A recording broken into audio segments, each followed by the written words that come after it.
South India shopping mall the wedding Mantra సరికొత్త wedding collection South India shopping mall. Ladies and gentlemen, welcome to iDream Media. నేను Priyadarshan. So 14 ఏళ్ల తర్వాత, అంటే 14 ఏళ్ల కళ ఇప్పుడు నెరవేరుతుంది, ఇలాంటి మాటలు వింటూ ఉంటాం కదా. ఇప్పుడు కలేజా సినిమా రిలీజ్ అవుతుంది అనమాట. అప్పట్లో ఆ సినిమాని చాలామంది ఎక్కువగా పట్టించుకోలేదు. బట్ ఇప్పుడు ఆ సినిమా రిలీజ్కి ముందు, రిలీజ్ అవుతుంది అని అనౌన్స్మెంట్ వినగానే బుక్ మై షోలు ఓపెన్ చేసి రెడీగా పెట్టుకున్నారు. ఆల్రెడీ 160,000 టికెట్లు ఒక రోజులోనే బుక్ అయిపోయినాయి అంట. బుక్ మై షో వాళ్ళు కూడా నోటిఫికేషన్ ఇచ్చారు. సో దాని గురించి అసలు రిలీజ్ ఇంపాక్ట్ ఎలా ఉంటుంది మన నగరాల్లో అనేది మాట్లాడుకుందాం. నాతో పాటు ఫిల్మ్ క్రిటిక్ శ్రీనివాస్ గారు ఉన్నారు, మాట్లాడతాం. Hi sir. హాయ్ అండి. బాగున్నారా? యా. సో ఏంటి, ఎక్సైటెడ్గా ఉన్నారా మీరు కూడా Khaleja cinema release? Of course. Worth అని ఉంటుంది కదా, ఒక లోపల ఫీలింగ్ తెలియకుండానే.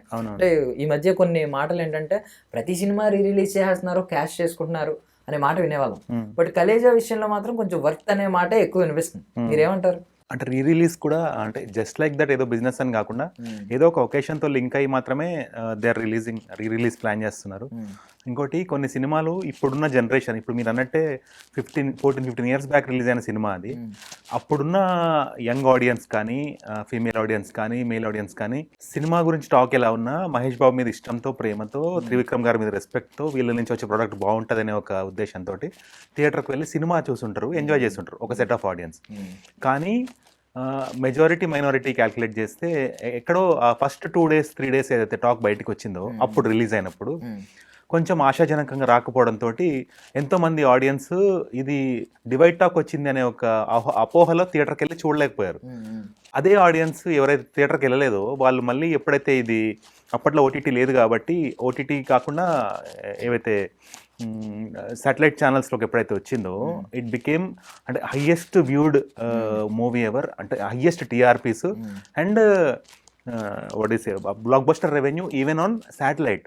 అంటే ఎన్నిసార్లు వేసినా ఆ టీఆర్పీలు తగ్గకుండా రిపీట్ ఆడియన్స్ వ్యూయింగ్, అదే మళ్ళీ ఎంటర్టైన్మెంట్, ఎంజాయ్మెంట్. అంటే చాలామంది ఏమని ఫీల్ అయ్యారంటే ఇంత మంచి సినిమాని థియేటర్లో మనం ఎందుకు మిస్ అయ్యామని వాళ్ళు ఆడియన్స్ ఇంట్రోస్పెక్షన్ చేసుకున్న స్టేజ్ అనమాట. ఆ సిచ్యువేషన్ క్రియేట్ చేసిన సినిమా ఇది. చూసిన వాళ్ళేమో దే ఫీల్ హ్యాపీ, మేము హ్యాపీగా థియేటర్లో చూసినాం, మేము ఎంజాయ్ చేసినాం కథమని. అక్కడ ఎవరైతే నెగటివిటీ నమ్మి థియేటర్లో చూడలేకపోయారో వాళ్ళ డిసప్పాయింట్మెంట్ని పోగొట్టే ఒక అవకాశమే రిలీజ్. సో ఇన్ని ఇయర్స్కి ఈ మహేష్ బాబు గారి ఫాదర్కి సంబంధించిన ఒక ఒకేషన్ ఉంది కాబట్టి నెక్స్ట్ డేనే, సో దాన్ని బేస్ చేసుకొని ఈ రిలీజ్ ప్లాన్ చేస్తారు అనుకోవచ్చు. తీసుకున్న ఒకేషన్తో పాటు ఇంకోటి ఏంటంటే సినిమా ఇట్ హ్యాజ్ ఎ మంచి డివైన్ పాయింట్ ఉంటుంది, డివైన్ డ్రైవ్ ఉంటుంది మూవీలో. దేవుణ్ణి సాక్షాత్కారం చూపించారు కానీ సినిమా అంతా కూడా దైవం అనే ఒక పాయింట్ మీద ఉంటుంది. దాంతోపాటు డైలాగ్స్ అన్నీ కూడా అటు కామెడీ కవర్ చేస్తాయి, సీరియస్నెస్ కవర్ చేస్తాయి. మనం చూస్తే ఇందులో మహేష్ బాబుని ఒక డిఫరెంట్ వర్స్టాలిటీతో చూపించారని చెప్పాలి. అప్పటిదాకా మనం చూసిన మహేష్ బాబు మూవీస్ అన్నీ చూస్తే చాలా సటిల్గా, చాలా లిమిటెడ్ డైలాగ్స్ తోటి, మోర్ ఆఫ్ తన క్యూట్ లుక్స్ తోటి, ఇంప్రెసివ్ డైలాగ్స్ తోటి మాత్రమే ఉన్న మహేష్ బాబుని ఇంత ఓపెన్ అప్, అంటే జనరల్గా మహేష్ బాబు చాలా తక్కువ మందితో చాలా క్లోజ్గా ఉంటారని మనకు తెలుసు. బ్యూటిఫుల్ సెన్స్ ఆఫ్ హ్యూమర్ తోటి ఎంత జోవియల్గా ఉంటారనేది ఆడియన్స్ ఎప్పుడు చూడలేదు కాబట్టి అలా ఒక్కసారి చూపిస్తే బాగుంటుంది మహేష్ బాబుని. ఇప్పటిదాకా చూసిన మహేష్ బాబు ఒక లెక్క, ఈ మహేష్ బాబు ఇంకోలా ఉంటాడని చెప్పేసి. అంతకుముందు వచ్చిన చాలా సినిమాల్లో చిన్న చిన్న కామెడీ సీన్స్ ఉంటాయి కానీ ఇంత హిలేరియస్గా తను ఓపెన్ అప్ అయిపోయి తనే సెటైర్స్ వేస్తూ, తనమే సెటైర్స్ వేయించుకొని మరి కామెడీ ఉండేలాగా నో వన్ ఎక్స్పెక్టెడ్ మహేష్ బాబుని ఇలా చూపిస్తారు. ఈవెన్ అందులో 4-5 కమేడియన్స్ ఉంటారండి, పెద్ద పెద్ద వాళ్ళు. బ్రహ్మానందం గారు, సునీల్ గారు, అలీ గారు, రఘుబాబు గారు, ఇలాంటి వాళ్ళందరినీ కూడా డామినేట్ చేసేసారు ఒక్క వ్యక్తి, హీరో అయ్యుండి. అవును. సో నేను మొన్న కళ్యాణ్ గారితో మాట్లాడినప్పుడు ప్రొడ్యూసర్ గారు ఆయన ఏమన్నారంటే, ఇప్పుడు మీరు ఒక రీజన్ చెప్పారు, మౌత్ టాక్. బికాజ్ అప్పుడు ఇలా యూట్యూబ్ లేదు, డివైడ్ చేసి ఈ సినిమా ఈ పర్టికులర్ ఆడియన్స్ కి క్యాటర్ చేస్తుంది, ఈ పర్టికులర్ ఆడియన్స్ బాగా ఎంజాయ్ చేస్తారు, వీళ్ళకి నచ్చదు, ఇలా డివైడ్ చేసి చెప్తున్నారు. అప్పట్లో ఇంత డివైడ్ చేసి చెప్పేవాళ్ళు లేరు. మౌత్ టాక్, బాగుంది, బాలేదంట అంట అంటించుకుంటూ వెళ్ళిపోతుంది మొత్తం అంతా. సో అది మీరు చెప్పిన రీజన్ చాలా వ్యాలిడ్గా ఉంది. ఇంకొక రీజన్ ఏం చెప్పారంటే, ఆయన మహేష్ ఫ్యాన్సే సినిమాని చంపేశారు అని. ఎందుకంటే ముందు రోజే ప్రీమియర్స్ అది కొంచెం వేస్తే వాళ్ళు చూసి అంత ఒక స్టార్ హీరో కామెడీ చేయడం ఏంటి అనే ఒక ఆలోచన, ఒక మోస ఆలోచన ఆ ధోరణి వల్ల అందరికీ ఏంటి మహేష్ ఇలా కామెడీగా మాట్లాడడం ఏంటి, వెకిలిగా ఉండడం ఏంటి, దేవుడు ఏంటి, దేవుడు అనడం మళ్ళీ ఇలా వెకిలిగా ఉండడం ఏంటని చెప్పి ఆ కేటగిరీలో కొంతమంది నాశనం చేస్తారని చెప్పి ఆయన అభిప్రాయపడ్డారు. దాని గురించి ఏం చెప్తారు? ఒకటండి, మనం ఇక్కడ ఫస్ట్ సినిమా తీసిన వ్యక్తి, సినిమా నటించిన వ్యక్తి పర్సనాలిటీ అనాలిసిస్ చూద్దాము. Personality analysis I mean to say వాళ్ళ thought process. Trivikram as an individual, as a human being, ఆయన ఒక మహర్షి లాంటి తత్వం ఉన్న మనిషి. ఆయన ఏ స్టేజ్ మీద మాట్లాడినా, ఏ టాపిక్ మీద మాట్లాడినా మనకి ఆ టైంలో ఎంత ఇంపార్టెంట్ కాల్ వచ్చినా పక్కన పెట్టి వినాలనిపిస్తుంది. డివోట్ అయి వింటాం మనం. అంటే మామూలుగా అటెన్షన్ పే చేసి వినడం వేరు, డివోట్ అయి వినడం అంటే ఇంకా ఆ టైంలో పక్కన భూకంపం వచ్చినా our focus is on what he's saying. ఫిలాసఫికల్గా మాట్లాడతారు. జనరల్గా ఎవరైనా ఫిలాసఫీ మాట్లాడితే బోర్ కొడుతుంది, నిద్ర వస్తుంది. ఈయన మాట్లాడే ఫిలాసఫీ ఎంత బాగుంటుంది అంటే ఇంకొంతసేపు ఉంటే బాగుండేది కదా ఈయన మాటలు. ఇంకా అంటే 1 hour మాట్లాడినా వీ ఫీల్ ఇంకో 1 hour ఉంటా బాగుంటుంది. జస్ట్ మాట, కన్వర్జేషన్. అలాంటి మనిషి ఒక స్టార్ మహేష్ బాబుతో సినిమా తీస్తున్నప్పుడు obviously it will not be confined to action. It will have its own maturity in the narrative. అంటే ఆ నరేటివ్లో ఇంత మేధావి ఒక సినిమా తీస్తున్నప్పుడు ఆ యొక్క నరేటివ్లో ఒక రకమైన మెచ్యూరిటీ ఇన్హెరెంట్గా ఉంటుంది. అది ఉండడం అనేది ఈ ప్రైమరీ సెగ్మెంట్ ఆఫ్ ఆడియన్స్ ఉంటారు కదా, ఎవరైతే ఫ్యాన్ సెగ్మెంట్ అంటాం మనం, ఫ్యాన్స్లో కూడా ఎక్స్ట్రీమ్ కోర్ ఫ్యాన్స్ అంటారు చూడండి, వాళ్ళకి ఏం కావాలంటే సినిమా స్టార్ట్ అయ్యి ఎండ్ అయ్యే వరకు విజిల్ మూమెంట్స్ కావాలి, పేపర్లు వేస్తూ విజిల్ మూమెంట్స్ కావాలి. అది fan, extreme core level fan. అంటే ఫస్ట్ డే, సెకండ్ డే, అంటే ఒకవేళ సినిమా రిలీజ్ అయింది ఫ్రైడే అయితే ఫ్రైడే, సాటర్డే, సండే ఎక్కువ ఎంజాయ్మెంట్ చేసేది ఆ స్టార్కి ఫ్యాన్ బేస్. కాబట్టి వాళ్ళకి more of whistle moments, more of పేపర్లు చింపి ఆ ఉత్సాహము, ఆనందము, ఆ ఎగ్జాగరేటెడ్ హ్యాపీనెస్ వాళ్ళకి కావాలని కోరుకుంటారు. ఆ 3 days దాటి ఎవరైతే జనరల్ పబ్లిక్ ఉంటారో వాళ్ళు చూస్తున్నప్పుడు వాళ్ళకేం కావాలి, వాళ్ళకి they expect a matured content. ఎందుకంటే అక్కడ త్రివిక్రమ్ మీద ఒక రెస్పెక్ట్ ఉంటుంది, ఆ స్టార్ మీద ఒక స్టార్ని కొత్తగా చూద్దామనే ఒక ఎంతూజియాజం ఉంటుంది. ఇవన్నిటినీ కూడా ఏంటంటే నాకు తెలిసి, నన్ను అడిగితే ఈ మహేష్ బాబు కొన్ని మూవీస్ ఉన్నాయి కదా, they were released ahead of time, ముందే రిలీజ్ అయిపోయినాయి. వన్ నేను ఒక్కడిని కావచ్చు, కలేజా కావచ్చు. అంటే అప్పుడు కాకుండా ఒక 5 years తర్వాత అన్న ఆ సినిమాని, అంటే ఏదో ఒక రీజన్ వల్ల, లైక్ రాజమౌళి కొన్ని మూవీస్ డిలే అయ్యి సూపర్ హిట్ అయినాయి. అట్లా కలేజా అప్పుడు కాకుండా ఇంకొక 2-3 years దాని మీద క్యూరియాసిటీ పెంచి రిలీజ్ చేస్తుంటే కొంచెం వాళ్ళకి పబ్లిక్ని ప్రిపేర్ చేసి ఇది ఇలాంటి సినిమా, అంటే కలేజా అనే టైటిల్ చూడగానే, కలేజా అనే టైటిల్ అది ఒక action packed, power packed cinema అనుకుంటున్నారు తప్ప, మనం కొన్నిసార్లు ఆడియన్స్ కూడా ఎంత ఫ్యాన్స్ అయినా కూడా కొన్ని ఆస్పెక్ట్స్ అనలైజ్ చేసుకోవాలి సినిమాకి వెళ్ళే ముందు. తీస్తున్న వ్యక్తి ఎవరు, అతని కోర్ పాయింట్ ఏంటి. ఇప్పుడు తీసేది మన బోయపాటి శ్రీను అయితే నువ్వు అలా ఎక్స్పెక్ట్ చేయి, నీ నరకడాలు అవన్నీ. కానీ ఇందులో తీస్తుంది ఎవరు, త్రివిక్రమ్. అట్లా అని యాక్షన్ వైజ్ డిసప్పాయింట్ చేయలేదు, కాకపోతే సినిమా అంతా యాక్షన్ లేదు. ఎక్స్పెక్ట్ చేసింది వీళ్ళు ఏంటి, సినిమా అంతా నరకడము, చంపడము, అవి ఇవి ఎక్స్పెక్ట్ చేశారు. కాకపోతే తను సినిమాని చాలా మెచ్యూర్డ్గా డీల్ చేసిండు. ఆ మెచ్యూరిటీని రిసీవ్ చేసుకొని అది ఎక్స్ప్రెస్ చేయడం రాలేదు ప్రైమరీ సెగ్మెంట్ ఆఫ్ ఫ్యాన్స్కి. దానివల్ల ఎవరైతే సెకండరీ ఆడియన్స్ ఎవరైతే ఉంటారో, ఫ్యాన్స్ కాకుండా జనరల్ పబ్లిక్ ఎవరైతే మహేష్ బాబుని ఇష్టపడతారో వాళ్ళలోకి టాక్ ఏమని వెళ్ళిపోయింది, ఫస్ట్ టైం రిలీజ్ అయినప్పుడు బాగాలేదంట అని చెప్తున్నారు. కానీ ఎందుకు బాగాలేదు, ఫస్ట్ ఆఫ్ ఆల్ అసలు చెప్పాల్సింది నాకు నచ్చలేదని చెప్పాలి. బయటకు వచ్చిన వాళ్ళు బాగాలేదు అని చెప్పడం జనరలైజ్ స్టేట్మెంట్ అవుతుంది. అక్కడ పర్సనలైజ్డ్గా చెప్పాలి, సినిమా మెచ్యూర్డ్గా ఉంది, నేను ఎక్స్పెక్ట్ చేసినట్టు లేదు, నాకు నచ్చలేదని చెప్పాల్సింది వాళ్ళకి చెప్పడం రాక చాలా మంది. అంటే not every one is good in communication, that we can understand. And ఈ మాస్ సెగ్మెంట్ ఎవరైతే ఉంటారో వాళ్ళకి ఆ ఎంతూ కావాలి, ఎప్పుడు ఎంతూజియాజం, ఆ ఎగ్జైట్మెంట్, ఆ హోరు. So they want to celebrate the movie. ఆ సెలబ్రేషన్ మూమెంట్స్ ఉన్నాయి కానీ వాళ్ళకి సరిపోలేదు. సో అది సరిపోక అది క్యాల్కులేటివ్గా వాళ్ళు ఏం చెప్తేస్తున్నారంటే బయటకు వచ్చి ఆల్మోస్ట్ వాళ్ళు చెప్పేది సినిమాకి మైనస్ అవుతుందని ఒక ఆలోచన లేకుండా చెప్పేస్తారు చాలామంది, అది ఫ్యాన్స్ అయినా కూడా. కొన్నిసార్లు అంటే ఇలాంటి స్టేట్మెంట్స్ చాలా మంచి సినిమాని చంపినాయని చెప్పాలి. చంపడం I mean to say in terms of revenue generation. దానివల్ల ఏమవుతుంది, మీరు ఏ స్టార్కి అయితే ఫ్యాన్సో ఆ స్టార్కి మీరు అన్యాయం చేస్తున్నారు. ఏ విధంగా అంటే ఇప్పుడు ఏ సినిమా అయితే తక్కువ డబ్బులు కలెక్ట్ చేస్తుందో ఆ స్టార్కి నెక్స్ట్ సినిమాని దీనికి ఎంత కలెక్ట్ చేసిందో దాన్ని బట్టే నెక్స్ట్ సినిమా బడ్జెట్ ఫిక్స్ అవుతుంది, నెక్స్ట్ సినిమా రెమ్యూనరేషన్ ఫిక్స్ అవుతుంది, ఒక యాడ్ చేసినా దాని రెవెన్యూ ఫిక్స్ అవుతుంది. అంటే ఆ స్టార్కి సంబంధించిన ఫ్యూచర్ అంతా కూడా తన లేటెస్ట్ వర్క్ మీద ఎంత రెవెన్యూ జనరేట్ అయ్యింది. లైక్ ఫర్ ఎగ్జాంపుల్ మనం ప్రభాస్ది క్యాలిక్యులేట్ చేస్తే బాహుబలిని ఒక టర్నింగ్ పాయింట్గా తీసుకొని దాన్ని బేస్ చేసుకొని నెక్స్ట్ చాలా సినిమాలు వచ్చినాయి. దట్ అతని కెపాసిటీ ఇది, ఇంతవరకు ఖర్చు పెట్టచ్చు, ఇతనికి ఇంత రెమ్యూనరేషన్ ఇవ్వచ్చు, he's worth of, he's capable of this much అని. సో ఇక్కడ ఈ డిసైడింగ్ ఫ్యాక్టర్ ఎక్కడో కూడా తెలియకుండానే ఆడియన్స్ అవుతున్నారు.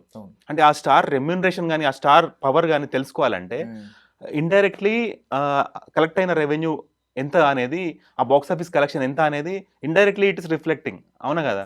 సో దానికి గండి కొడుతున్న వాళ్ళు ఎవరంటే మళ్ళీ ఇక్కడ ఆ బ్యాడ్ నేమ్ ఫ్యాన్స్ ఎందుకు తీసుకోవాలి, అది ఒక్కసారి ఆలోచించాలి. ఈవెన్ రీసెంట్గా సంక్రాంతికి వచ్చిన ఒక మూవీ కూడా అది ఒక మెచ్యూర్డ్, అది కూడా ఒక మెచ్యూర్డ్ కంటెంట్, రీసెంట్గా వచ్చిన మహేష్ బాబు మూవీ కూడా. కానీ ఇనిషియల్గా చూస్తున్న ఫ్యాన్ సెగ్మెంట్ ఎవరుతున్నారు, నైట్ 1 o'clock షోస్ వేశారు. వీళ్ళు ఏంటంటే నేను చెప్పాను చూడండి, హార్డ్ కోర్ ఫ్యాన్ సెగ్మెంట్ అంటారు చూడండి, వాళ్ళు ఆ నైట్ టైం సినిమా వేస్తుంటే కొంచెం ఓవర్ సెలబ్రేటివ్ మూడ్లో they are coming with alcohol. అక్కడ వాళ్ళు అంటే ఆ పర్టికులర్ దీంట్లో it is not the right mood to judge a film. అదే మళ్ళీ మార్నింగ్ షో నుంచి చూస్తేనేమో జనరల్ పబ్లిక్ వచ్చినప్పుడు అక్కడ మళ్ళీ there was a divide talk, అంటే నెగటివ్తో స్టార్ట్ అయ్యి డివైడ్ టాక్తో మళ్ళా టేక్ ఓవర్ అవుతుంది. సో దీనివల్ల ఏమవుతుందంటే చూడాల్సిన ఫ్యామిలీ ఆడియన్స్ చాలా మంది నిజంగా బాగాలేదేమో అనుకొని అంటే ఇప్పుడు ఒక టికెట్ ఖర్చు, ఇప్పుడంటే టికెట్ రేట్స్ పెరిగినాయి, కానీ అప్పుడు ఎంత అండి టికెట్? 135, 150. ఆ 3 గంటలు నేను ఎందుకు టార్చర్ ఫీల్ అవ్వాలి అని వాళ్ళు ఆపేసుకుంటున్నారు అక్కడ చాలా ఫ్యామిలీస్. ఇష్టం ఉన్నా కూడా, మహేష్ బాబు అంటే ఇష్టం, త్రివిక్రమ్ అంటే రెస్పెక్ట్, అన్నీ ఉన్నాయి, కానీ నెగటివ్ టాక్ అనేది వీళ్ళకి తెలియకుండానే వాళ్ళ స్టార్కి సంబంధించిన రెమ్యూనరేషన్ ఎఫెక్ట్ చేస్తున్నారు, స్టార్కి సంబంధించిన యాడ్ రెవెన్యూ ఎఫెక్ట్ చేస్తున్నారు, స్టార్కి సంబంధించిన నెక్స్ట్ ఫిలిం బడ్జెట్ కూడా ఎఫెక్ట్ చేస్తున్నారు ఫ్యాన్సే. అది కొంచెం మారితే, ఇప్పుడు ఈవెన్ మాట్లాడితే ఈ 1 నేను ఒక్కడే సినిమా కూడా అర్థం కాలేదు, ఆడియన్స్కి అర్థం కాలేదు అని సినిమా ఫ్లాప్ అవడం ఏంటండి? సినిమా ఎంత బ్యూటిఫుల్ మూవీ అది. అసలు క్లైమాక్స్లో ఆ కొడుకు తండ్రి ఒకేసారి పరిగెత్తుకుని వచ్చిన scene, goose bump scene, first time చూసినప్పుడు నేను షాక్ అయినా. హాలీవుడ్ రేంజ్కి మన డైరెక్టర్ ఎట్లా తీసిన సినిమా, సుకుమార్ అప్పుడు తీసిన సినిమా, బ్యూటిఫుల్ అనిపించింది నాకు మూవీ. అంటే ఎవరెవరైతే సాఫ్ట్వేర్ ఇండస్ట్రీలో పనిచేస్తారో, ఎవరెవరైతే సినిమాని లాజిక్గా ప్రేమిస్తారో మ్యాజిక్గా కంటే కూడా, అలాంటి ఒక సెగ్మెంట్ ఆఫ్ ఆడియన్స్ అందరికీ సినిమా నచ్చింది. కానీ ఆ నచ్చింది అని చెప్పడానికి యాక్సెస్ ఏది అప్పట్లో? ఇప్పుడున్నంత సోషల్ అవేర్నెస్ అప్పుడు లేదు కదా. సో అదే అంటున్నా, ఒక సెట్ ఆఫ్ పీపుల్ ఏదైతే ముందు ఎగబడి చూసేస్తారో సినిమాని, వాళ్ళు చెప్పింది ఒరిజినల్ టాక్గా బయటకు వెళ్ళిపోతుంది.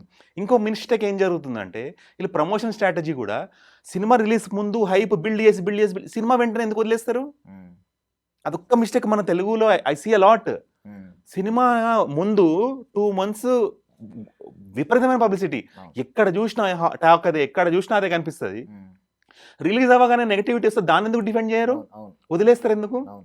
I don't understand that. Yash Raj films చూడండి, ఎప్పుడన్నా వాళ్ళు ఎంత చేస్తారంటే పోస్ట్ ప్రమోషన్ కూడా సినిమా రిలీజ్ తర్వాత they ensure the film collects it's worth of money.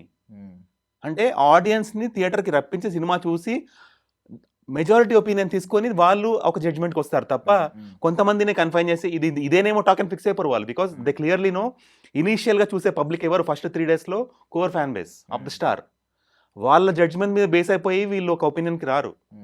So audience కూడా ఒక్కటి తెలుసుకోవాలి, ఒక స్టార్కి ఎప్పుడు ఫ్యాన్ బేస్ ఉంటుంది. ఆ ఫ్యాన్ బేస్ ఫస్ట్ చూసేయాలని ఎగ్జైట్మెంట్లో ఉంటారు. సో వాళ్ళ గుడ్ చెప్పినా బ్యాడ్ చెప్పినా వాళ్ళ ఒపీనియన్ బేస్ చేసుకొని మీ ఒపీనియన్ ఇదే అని ఫిక్స్ అయిపోవద్దు. మీ ఒపీనియన్ మీరు క్రియేట్ చేయండి. మోస్ట్ ఒపీనియన్స్ బయటికి రావాలి. బికాస్ మీ అడ్మిరేషన్ని అలా, ఇప్పుడు ఈ మహేష్ బాబు అనే యాక్టర్ని, పవన్ కళ్యాణ్ లాంటి యాక్టర్ని, ఈ చాలామంది యాక్టర్స్ని ఏంటంటే బియాండ్ యాక్టర్ ప్రేమిస్తారు వాళ్ళని. Because they are very much social responsible. ఇప్పుడు మన Mahesh Babu as an actor కంటే కూడా ఇఫ్ యూ అబ్జర్వ్ చాలామంది పిల్లలకి హార్ట్ ఆపరేషన్ చేయించారని మనకు తెలుసు. సో ఇవన్నిటికీ మనీ ఎక్కడి నుంచి వస్తాయండి? అంటే వాళ్ళు ఏదైనా సంపద సృష్టిస్తారా? వాళ్ళకి ఏమైనా చెట్లకు డబ్బులు కాస్తాయా? అంటే మహేష్ బాబు అనగానే ఎవరిని ఎక్కడికి వెళ్ళి బ్యాంక్లో నుంచో కానీ సూట్ కేసులు డబ్బులు ఇచ్చి పంపిస్తారా? ఎంత వేల మంది పిల్లలకి ఎలా పాసిబుల్ హార్ట్ ఆపరేషన్స్? ఒక ఇంట్లో ఒక చిన్న పిల్లోడికి హార్ట్ ఆపరేషన్ చేయించాలంటేనే ఖర్చు తట్టుకోలేక తడిచి మోపడవుతుంది. అతని ఫ్యామిలీ కాదు, అతని ఫ్యాన్స్ కాదు, జనరల్గా ఒక చిన్న పిల్లల మీద అంటే ఒక ప్రేమ, ఆప్యాయత, సోషల్ అంటే అదొక సమాజంతో కనెక్ట్ అయి ఉన్న ఒక స్వభావం ఉండడం బట్టి అంత పెద్ద స్టార్ అయినా కూడా ఇప్పుడు తన ఆ పని చేయకున్నా ఎవరు అడగరు. అంటే ఏం లేదు, give it back to them అంటే అదే అంటున్నాను నేను. ఆ స్వభావం లేకున్నా no one will question him. కానీ పబ్లిక్తో కనెక్ట్ అయి ఉండడం అంటే నాకు సక్సెస్ పబ్లిక్ నుంచి వచ్చింది, మీరు అన్నట్టే ఆ గివ్ బ్యాక్ అనేది అదే పబ్లిక్ నేను కొంచెం నాకు సాధ్యమైనంత చేస్తాను అనే ఫీలింగ్ ఉన్న స్టార్ని మనము అతని యొక్క ప్రొడక్ట్ బయటకు వచ్చినప్పుడు ఒక సినిమా రూపంలో అది ఎలా ఉన్నా ఆదరించాల్సిన బేసిక్ రెస్పాన్సిబిలిటీ మనకు లేదా? అంటే ఇండైరెక్ట్గా మహేష్ బాబు చేస్తున్న సోషల్ వర్క్లో అక్కడ మన కంట్రిబ్యూషన్ కూడా చూసుకోవాలి ఎంతో అంత. బై అంటే ఒక ఫ్యామిలీగా మనం వెళ్ళి సినిమా చూడడం అంటే మహేష్ బాబుకు ఆ స్టార్ వాల్యూ ఉంది కాబట్టి, మహేష్ బాబు లాంటి యాక్టర్ ఒక సినిమా ఒప్పుకున్నాడంటే అది ఖచ్చితంగా బాగుండి తీరుతుందనే ఒక కామన్ సెన్స్ అనేది ఫ్యాన్ సెగ్మెంట్కి, ఆడియన్స్ సెగ్మెంట్కి ఉండాలి. ఒక ఒపీనియన్ దాన్ని మనం సినిమా నుంచి దూరం చేయకూడదు. అది ఎవరి ఒపీనియన్ అయినా కూడా, ఏ క్రిటిక్ ఒపీనియన్ అయినా కూడా, ఆ క్రిటిక్ ఎంత తోపైనా కూడా ఆ ఒపీనియన్ మిమ్మల్ని ఆ స్టార్ నుంచి, ఆ సినిమా నుంచి దూరం చేస్తుందంటే వేర్ యు ఆర్. అది ఒక్కసారి సెల్ఫ్ అనాలిసిస్ చేసుకోవాలి చాలా మంది. నేను ఇప్పుడు చెప్తుంది కేవలం ఈ కలేజా గురించే కాదు, నెక్స్ట్ రాబోయే వార్ 2 కావచ్చు, నెక్స్ట్ రాబోయే పవన్ కళ్యాణ్ సినిమా కావచ్చు, ఏ సినిమా కన్నా అప్లై అవుతుంది. ఇది తెలియకుండా ఈ ఓవర్ ఎగ్జైటెడ్ ఫ్యాన్స్ డ్యామేజ్ చేస్తున్నారు వచ్చిన సినిమాని, డ్యామేజ్ చేస్తున్నారు ఆ స్టార్ రెవెన్యూని, డ్యామేజ్ చేస్తున్నారు వాళ్ళ నెక్స్ట్ సినిమా బడ్జెట్ని. ఇలా జరగకూడదు. సో ఈ డ్యామేజ్ అంతా జరగడం వల్ల ఇనీషియల్ రిలీజ్ అప్పుడు ఇంత జరిగింది కాబట్టి అప్పుడు సినిమా నడవలేదు. ఈ డ్యామేజ్ కంట్రోల్ అప్పుడు ఉన్న ప్రొడక్షన్ టీం కనుక కేర్ తీసుకొని ఉంటే, అంటే సినిమా రిలీజ్ అయ్యాక కూడా ప్రమోషన్ ఆపకూడదు. నేను అదే చెప్తున్నా, ప్రమోషన్ ఆపకూడదు. అంటే జస్ట్ వీళ్ళు ఏం చేస్తారంటే నంబర్స్ చూపించడానికి ట్రై చేస్తారు, ఇంత క్రోర్స్ అంత క్రోర్. అలా కాదు, that is not the way. That is not the way to voice కాదండి. ఆ నెగటివిటీకి ఆన్సర్ చెప్పండి, ఒక స్పోక్స్ పర్సన్ పెట్టండి. At least create a spokes person who speaks on the negativity which is coming towards the movie. అలా లేనప్పుడు ఇప్పుడు చాలా తర్వాత వచ్చిన చాలా ఇంటర్వ్యూస్లో సినిమా ఇంత బాగుంది కదండి మీరు అనగానే త్రివిక్రమ్ గారి ఇంటర్వ్యూస్ చూసినప్పుడు యూ అండర్స్టాండ్, అరే ఇంత ఫిలాసఫీ ఉందా, ఈ పాయింట్ మనం అబ్జర్వ్ చేయలేదు. మళ్ళీ చూస్తున్నప్పుడు ఒకలాగా అనిపిస్తుంది సినిమా. సెకండ్ టైం చూస్తున్నప్పుడు you get more detailed information out of the movie. Third time చూస్తున్నప్పుడు you understand the philosophy of the movie. అలాగా అంటే కొన్ని హైలీ మెచ్యూర్డ్ మూవీస్ ఉంటాయి. ఇప్పుడు ఇంటర్స్టెల్లార్ మూవీ ఉంటుంది, ఇన్సెప్షన్ మూవీ. ఒక్కసారికి ఏమర్థమవుతుంది? నువ్వు చూసి బాలే అనేస్తే అది నీ తప్పురా భయ్. అర్థం కాకపోవడం నువ్వు డంబు. I'm not Poynting at you. అర్థం కాని ఆడియన్స్ గురించి చెప్తున్నా నేను. సినిమా అర్థం కాకపోతే సినిమా నీకు నచ్చలే అని చెప్పండి, నాకు అర్థం కాలే అని ఒప్పుకోండి, పర్లేదు, బాలే అనేకండి. బట్ ఒక పాయింట్ నచ్చింది ఏంటంటే, ఇప్పుడు మీరు అన్న పాయింట్ కరెక్ట్గా త్రివిక్రమ్ గారికి మహేష్ బాబు గారి కాంబినేషన్కి పర్ఫెక్ట్ సెట్ అవుతుంది. ఏంటంటే పోస్ట్ రిలీజ్ ప్రమోషన్స్ గురించి. ఎందుకంటే మీరు అన్నది ఫస్ట్ చూసేసే వాళ్ళు ఎగ్జైటింగ్గా వెయిట్ చేసే వాళ్ళు చూసేస్తారు, వాళ్ళ వాయిస్ ఒరిజినల్ వాయిస్ అయిపోతుంది, ఒరిజినల్ రివ్యూ అయిపోతుంది. ప్రాబ్లం ఏంటంటే 3 సినిమాలు అంతే, ఫ్యామిలీస్తో చూడాల్సిన సినిమాలు. అతడు కావచ్చు, కలేజా కావచ్చు, ఇప్పుడు గుంటూరు కారం కావచ్చు. ఈ ఫ్యామిలీస్ అందరూ వెళ్తే ఖచ్చితంగా ఒక మంచి ఎంజాయ్మెంట్తో బయటకు వస్తారు. బట్ ఎప్పుడైతే ఇండివిజువల్గా కుర్రాళ్ళందరూ బైక్లు వేసుకుని వెళ్తే ఎంజాయ్ చేయలేరు. సో 3 సినిమాలకి అలాగే అన్యాయం జరిగింది. అతడు టీవీల్లో అద్భుతమైన రికార్డులు ఉన్నాయి, కలేజా దాని రికార్డులను కూడా బ్రేక్ చేసింది. ఇప్పుడు గుంటూరు కారం కూడా సేమ్ థియేటర్లో అలాగే కిల్ చేశారు ఆల్మోస్ట్. ఇప్పుడు టీవీస్లో నాకు తెలిసి మంచిగా క్యాటర్ అవుతుంది ఆడియన్స్కి. సో ఈ నెక్స్ట్ టైం అయినా ఇలా కాంబినేషన్ మళ్ళీ వస్తే మాత్రం ఇది కొంచెం సెన్స్ అంటే ఈ ప్రిపరేషన్ అండి. అంటే చాలా టీమ్స్, పిఆర్ టీమ్స్ ఉంటాయి. వీళ్ళందరూ ఏంటంటే they are targeting only till release of the movie. Release అయిపోయాక ఇంకేం చేయలేము అనే ఆ ఫీలింగ్ రాంగ్ అంటున్నా నేను. ఇప్పుడు మీరు ఒకటి అబ్జర్వ్ చేయండి, పుష్ప సినిమా రిలీజ్ అయింది కదా, తెలుగు బెల్ట్లో there was some negative talk, ఇదేంటి సినిమా ఇలా ఉందని. కానీ హిందీ బెల్ట్లో సూపర్ పాజిటివ్ టాక్. ఒకవేళ పుష్ప పాన్ ఇండియా సినిమా అవ్వకపోయి ఉంటే, ఓన్లీ తెలుగు సినిమా అయ్యి ఉంటే ఫ్లాప్గా మిగిలిపోయేది తెలుసా మీకు? ఇప్పుడు పుష్ప 2 రిలీజ్ అయ్యి ఈవెన్ కొన్ని టెక్నికల్ అండ్ పొలిటికల్ ఏమైనా రీజన్స్ కావచ్చు, మళ్ళీ అది కూడా తెలుగుకి ఆగిపోయి ఉంటే ఒక అద్భుతం మిస్ అయ్యేవాళ్ళు కదా. ఇండియా వైడ్ యాక్చువల్గా పుష్ప 2 సినిమాని ఎత్తుకున్నది Hindi audience more than Telugu audience, తెలుసా? అంటే అంటే మన స్టార్, మన డైరెక్టర్, మన తెలుగు డైరెక్టర్, మన స్టార్ కొన్ని ఇయర్స్ ఆఫ్ కష్టం పడి అది 300 కోట్లు తీసుకుంటే ఏంటి, వాళ్ళు ఎంత కష్టపడరు, ఎన్ని ఇయర్స్ కష్టపడరండి. ఇప్పుడు ఒక స్టార్ 6 monthsలో ఒక సినిమా చేస్తే ఒక రెమ్యూనరేషన్ ఉంటుంది, 3 years చేస్తే ఒక రెమ్యూనరేషన్ ఉంటుంది. ఆ 3 yearsకి క్యాలిక్యులేట్ చేస్తారు కదా వాళ్ళు. That is how they take remuneration. వాళ్ళ రెమ్యూనరేషన్ ఎంత ఉంటే మనకెందుకు? అవును కదా. C as an audience when I pay for a movie for a ticket, నేను ఆ టికెట్కి నేను పే చేసిన టైం, నేను అక్కడ ఏమేమి పే చేస్తున్నాను, టికెట్కి మనీ, నేను నా టైం కూడా వెచ్చిస్తున్నా, వాల్యుబుల్ టైం, నా వాల్యుబుల్ మనీకి న్యాయం జరిగితే చాలు. నేను నా ఫ్యామిలీతో వెళ్ళాను, ఎగ్జాంపుల్, నా ఫ్యామిలీ అందరం హాయిగా నవ్వుకొని ఎంజాయ్ చేసి మాకు we had a good time అనిపిస్తే చాలు. అంటే ఆ సినిమాని తలుచుకుంటూ ఇంటికి వచ్చేప్పుడు జోక్స్ వేసుకుంటూ వచ్చామనుకో, దానికంటే ఇంకా హ్యాపీనెస్ ఏముంటుంది? కరెక్ట్. పాయింట్ చెప్పమంటారా? ఇప్పుడు ఇదే పాయింట్ తీసుకుంటే కొన్ని చిన్న సినిమాలు ఉన్నాయి, లైక్ శుభం, కోర్ట్, కరెక్ట్. సినిమాలు సక్సెస్ అయింది. అవును. ఇప్పుడు చాలా సినిమాలకి లైక్ ఇప్పుడు బాహుబలి ఇలాంటి సినిమాలకి టికెట్ రేట్లు పెంచారు, కానీ పుష్ప లాంటి సినిమాలకి అన్ని సినిమాలకి టికెట్ రేట్లు పెంచరు. కొన్ని సినిమాలు నార్మల్గా ఉంటాయి, లైక్ మిస్టర్ బచ్చన్ లాంటి సినిమాలు ఉన్నాయి కొన్ని, అంటే వాటికి టికెట్లు పెంచిన దాఖలాలు ఏం లేవు, సేమ్ కాస్టే ఉంటుంది. బట్ థింగ్ ఏంటంటే ఇలాంటి చిన్న సినిమాలు చిన్న సినిమా అనే మైండ్తో వెళ్ళి ఎంటర్టైన్ అయ్యి వచ్చేస్తున్నారు, సాటిస్ఫై అవుతున్నారు, సూపర్ సూపర్ అంటున్నారు.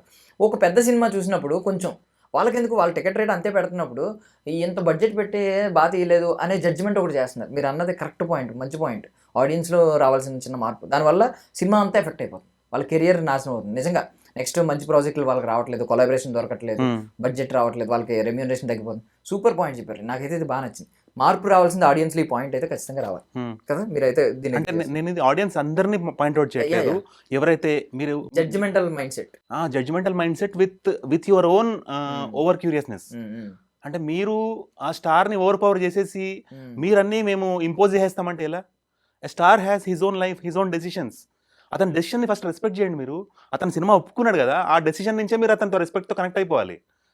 ఇర్రెస్పెక్టివ్, సినిమా ఒకవేళ సరిగ్గా బాగాలేదంటే అది పబ్లిక్లోంచి రానివ్వండి. మీరెందుకు చెప్పేస్తున్నారు? మీ ఒపీనియన్ జనరలైజ్ చేయొద్దు కదా. First thing, fans should control there emotion at least first 3 days. అంటే మీరు నిజంగా మీ స్టార్కి ఫ్యాన్ అయితే సినిమా ఎంత దరిద్రంగా ఉన్నా బాగుందని చెప్పాలి మీరు. That is the respect you have to give to your star. అర్థమైందా?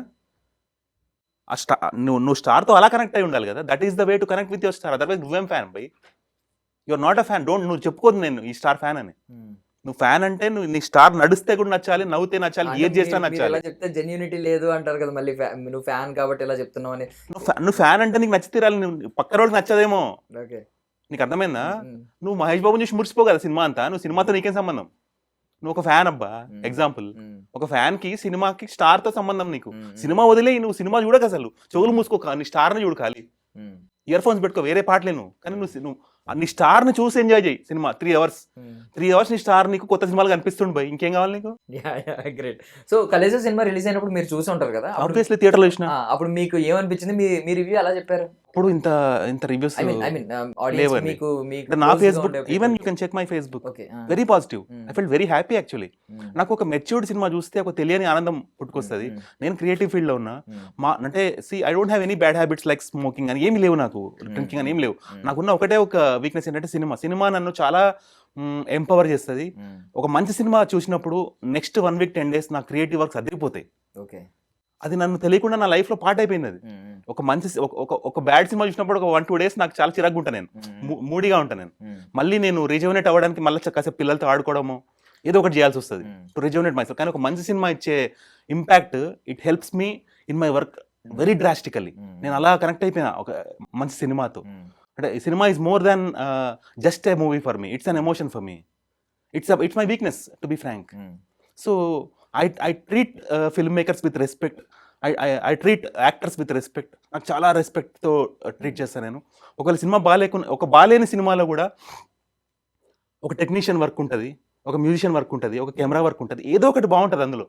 అస్సలు ఇంకా అది దరిద్రం అని చెప్పడానికి ఏమి ఉండదు. కొన్ని మిస్ అవుతాయి, కొన్ని రీజన్స్ వల్ల, కొన్ని డెసిషన్స్ వల్ల, కొన్ని ఎడిట్స్లో మిస్ అవ్వచ్చు.